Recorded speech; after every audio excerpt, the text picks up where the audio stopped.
नमस्कार मित्रांनो, आज आपण पाहणार आहोत पोलीस भरतीसाठी अतिशय महत्त्वाचे जीके प्रश्न जे परीक्षेत वारंवार विचारले जातात। त्यामुळे हा व्हिडिओ शेवटपर्यंत नक्की पहा, कारण शेवटी मी एक जबरदस्त टिप सांगणार आहे जे परीक्षेत 2 ते 3 मार्क वाचू शकते। चला तर मग सुरुवात करूया।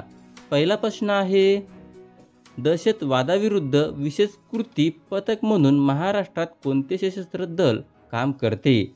दहशतवादाविरुद्ध विशेष कृती पथक म्हणून महाराष्ट्रात कोणते सशस्त्र दल काम करते? अतिशय महत्त्वाचा प्रश्न आहे मित्रांनो। हा प्रश्न जळगाव पोलीस भरती 2024 मध्ये विचारण्यात आलेला होता आणि पिंपरी चिंचवड पोलीस भरती 2024 मध्ये सुद्धा हा प्रश्न विचारण्यात आलेला होता। या प्रश्नाचा योग्य उत्तर आहे ऑप्शन 4 फोर्स 1। दहशतवादाविरुद्ध विशेष कृती पथक म्हणून महाराष्ट्रात फोर्स 1 सशस्त्र दल काम करते। तसेच मित्रांनो, फोर्स 1 या दलाबद्दल काही महत्त्वाची माहिती ते आपण पाहूया। फोर्स 1 ची स्थापना 26 नोव्हेंबर 2010 साली झालेला आहे आणि याचे मुख्यालय मुंबई या ठिकाणी आहे। त्यानंतर मित्रांनो, डेल्टा फोर्स हे अमेरिका सैन्यदलाचे पहिले विशेष कृती दल आहे आणि डेल्टा फोर्सची स्थापना हे 1977 साली झालेला आहे। मित्रांनो, लक्षात असू द्या, महत्त्वाचा टॉपिक आहे।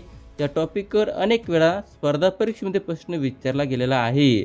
प्रश्न असा विचारण्यात आलेला आहे, दहशतवादाविरुद्ध विशेष कृती करणारे पथक म्हणजेच फोर्स 1 चे मुख्यालय कुठे आहे? तर त्याचा योग्य उत्तर असणार आहे मुंबई या ठिकाणी। पुढील प्रश्न आहे, महाराष्ट्र गुप्तवार्ता प्रबोधिनी कुठे आहे? महाराष्ट्र गुप्तवार्ता प्रबोधिनी कुठे आहे? हा प्रश्न मित्रांनो नागपूर पोलीस भरती 2023 मध्ये विचारण्यात आलेला होता आणि पुणे पोलीस भरती 2024 मध्ये सुद्धा हा प्रश्न विचारण्यात आलेला होता। या प्रश्नाचा योग्य उत्तर आहे ऑप्शन 2 पुणे। महाराष्ट्र गुप्तवार्ता प्रबोधिनी हे पुणे या ठिकाणी आहे। पुढील प्रश्न आहे, संविधान सभेचे अध्यक्ष कोण होते? संविधान सभेचे अध्यक्ष कोण होते? अतिशय महत्त्वाचा प्रश्न आहे मित्रांनो। हा प्रश्न अनेक वेळा पोलीस भरती आणि तलाठी भरती आणि MPSCच्या परीक्षेमध्ये विचारण्यात आलेला आहे। या प्रश्नाचा योग्य उत्तर आहे ऑप्शन 2 डॉक्टर राजेंद्र प्रसाद। संविधान सभेचे अध्यक्ष हे डॉक्टर राजेंद्र प्रसाद हे होते। तसेच मित्रांनो, संविधान सभेवर अनेक वेळा स्पर्धा परीक्षेमध्ये प्रश्न विचारला जातो, त्यासाठी या टॉपिकवर आपण विस्तारपणे माहिती घेऊया। संविधान सभेची स्थापना 6 डिसेंबर 1946 साली झालेला आहे। मित्रांनो, संविधान सभेची रचना हे 389 सदस्याची होती। फाळणीनंतर हे सदस्य 299 एवढे झाले। त्यानंतर संविधान सभेचे तात्पुरते अध्यक्ष आहेत सच्चिदानंद सिन्हा यांचे संविधान सभेवर 9 डिसेंबर 1946 साली तात्पुरते अध्यक्ष म्हणून नियुक्ती करण्यात आली। त्यानंतर मित्रांनो, संविधान सभेचे कायमस्वरूपी अध्यक्ष हे डॉक्टर राजेंद्र प्रसाद हे होते। डॉक्टर राजेंद्र प्रसाद यांची नियुक्ती 11 डिसेंबर 1946 साली डॉक्टर राजेंद्र प्रसाद यांची संविधान सभेवर कायमस्वरूपी अध्यक्ष म्हणून नियुक्ती करण्यात आली।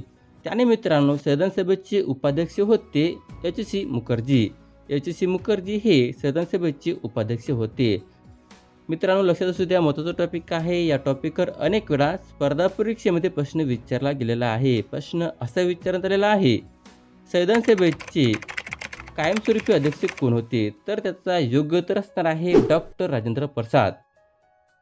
त्यानंतर मित्रांनो, संविधान सभेचे उपाध्यक्ष कोण होते असा सुद्धा प्रश्न अनेक वेळा विचारला गेलेला आहे। या प्रश्नाचा योग्य उत्तर आहे HC मुखर्जी। पुढील प्रश्न आहे, विभक्तीचे एकूण किती प्रकार आहेत? विभक्तीचे एकूण किती प्रकार आहेत? खालील दिलेल्या ऑप्शन तुम्ही पाहू शकता। या प्रश्नाचा योग्य उत्तर आहे ऑप्शन 3 8।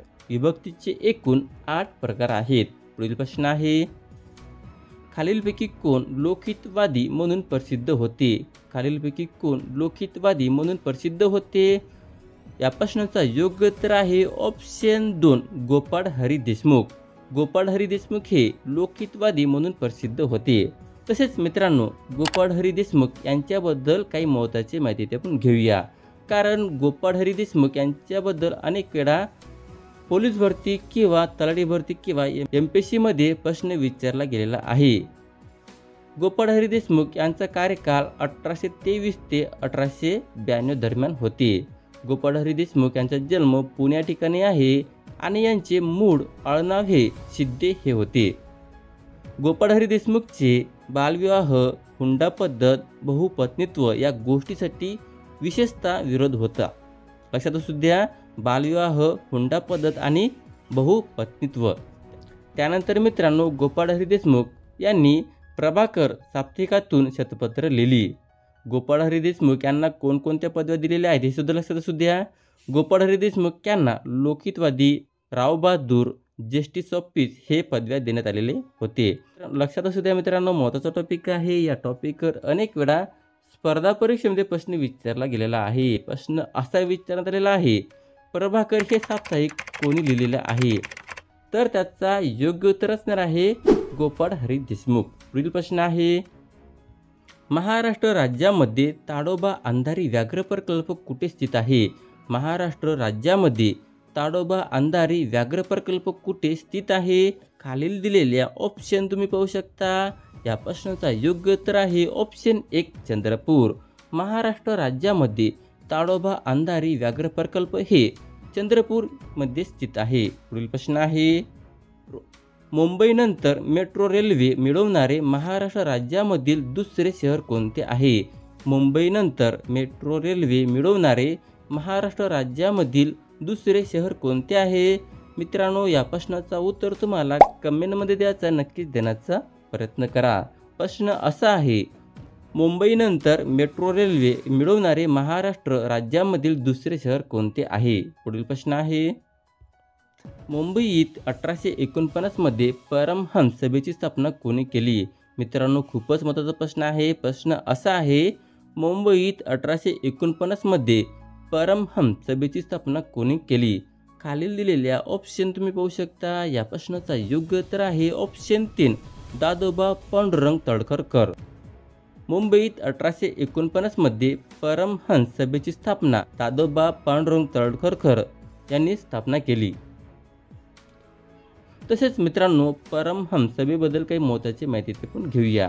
परमहंस सभेची स्थापना 31 जुलै 1849 साली झालेला आहे आणि याचे मुख्य ठिकाण आहे मुंबई या ठिकाणी।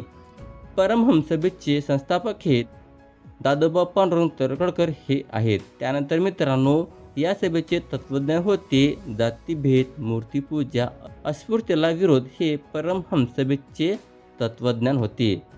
परमहंस सभेचे अध्यक्ष होते राम बाळकृष्ण जयकर आणि सदस्य होते भिकोबा दादा चव्हाण आणि रामचंद्र जयकर। लक्षात असू द्या मित्रांनो, महत्त्वाचा टॉपिक आहे। हा टॉपिक तुम्ही नोट डाऊन करून घ्या, कारण या टॉपिकवर सुद्धा अनेक वेळा स्पर्धा परीक्षेमध्ये प्रश्न विचारला गेलेला आहे। पुढील प्रश्न आहे, पेनिसिलिनचा शोध कोणी लावला? पेनिसिलिनचा शोध कोणी लावला हा प्रश्न मित्रांनो अनेक वेळा पोलीस भरतीमध्ये विचारला जातो। या प्रश्नाचा योग्य उत्तर आहे ऑप्शन 2 डॉक्टर अलेक्झांडर फ्लेमिंग। पेनिसिलिनचा शोध डॉक्टर अलेक्झांडर फ्लेमिंग यांनी लावला। पुढील प्रश्न आहे, देशामध्ये सर्वाधिक रोजगार देण्यात कोणती कंपनी आघाडीवर आहे? देशामध्ये सर्वाधिक रोजगार देण्यात कोणती कंपनी आघाडीवर आहे? खालील दिलेल्या ऑप्शन तुम्ही पाहू शकता। या प्रश्नाचा योग्य उत्तर आहे ऑप्शन 4 TCS। देशामध्ये सर्वाधिक रोजगार देण्यात TCS हे कंपनी आघाडीवर आहे। पुढील प्रश्न आहे, पण त्याआधी मित्रांनो, जर तुम्हाला माझा व्हिडिओ आवडला असेल तर नक्कीच व्हिडिओला लाईक करा, मित्रांना शेअर करा आणि चॅनलला सबस्क्राईब करायला विसरू नका। पुढील प्रश्न आहे, आईने मुलाला वाचवावे या वाक्यातील प्रयोग ओळखा। आईने मुलाला वाचवावे या वाक्यातील प्रयोग ओळखा। या प्रश्नाचा योग्य उत्तर आहे ऑप्शन 3 भावे प्रयोग। आईने मुलाला वाचवावे या वाक्यातील प्रयोग हे भावे प्रयोग आहे। पुढील प्रश्न आहे, महाराष्ट्रातील सर्वात मोठी हळदीची बाजारपेठ कोणत्या शहरात आहे? महाराष्ट्रातील सर्वात मोठी हळदीची बाजारपेठ कोणत्या शहरात आहे? या प्रश्नाचा योग्य उत्तर आहे ऑप्शन 3 सांगली। महाराष्ट्रातील सर्वात मोठी हळदीची बाजारपेठ ही सांगली या शहरात आहे। अशा प्रकारचा हा व्हिडिओ होता मित्रांनो। जर तुम्हाला माझा व्हिडिओ आवडला असेल तर नक्कीच चॅनलला सबस्क्राईब करून घ्या।